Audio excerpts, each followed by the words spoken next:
पर ये बड़ा शुद्ध दिन है। क्या कैसा ममत्व होता है माताओं के चित्त में। फिर वो आती है अहोई अष्टमी, उस दिन माताएं अपने बच्चों के लिए व्रत करती हैं। हमको तो ऐसा लगता है कि अच्छा, एक बात आपने कभी गौर की, व्रत का नियम मां को ही क्यों है, कभी भाइयों को क्यों नहीं है?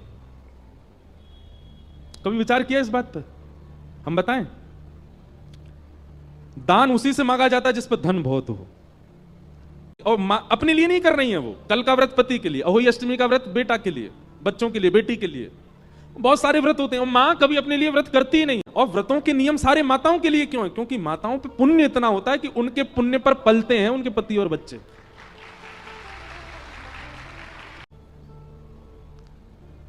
जिस घर में माताओं का बहुत सम्मान होता है, उस घर में बालक जन्म नहीं लेते, देवताओं के अंश आते हैं। कि यहां माताओं का बहुत सम्मान है, देवता ही जन्म लेते हैं। तो हमको कभी कभी ऐसा मन में भाव आता है, शास्त्रीय बात तो नहीं है, पर मन में भाव आता है कि जब मां हमारे लिए इतना करती है, पत्नी हमारे लिए इतना करती है, हमको भी करना चाहिए। भाई लोगों को भी व्रत रखना चाहिए। दोनों संग ही जल पियो।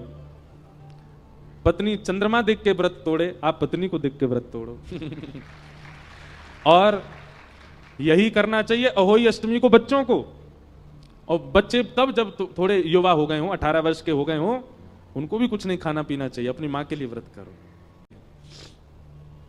इसलिए माताएं एक दिन ना खा करके अपनी एक दिन की जो आयु बचती है वो अपने पति को दे देती हैं। एक दिन की आयु मिलती है पति को बस। ऐसे ही पतियों को भी चाहिए और बच्चों को भी चाहिए कि जब अहोई अष्टमी आए तो बच्चे व्रत करें अपनी मां के लिए, और पति व्रत करें पत्नी के लिए।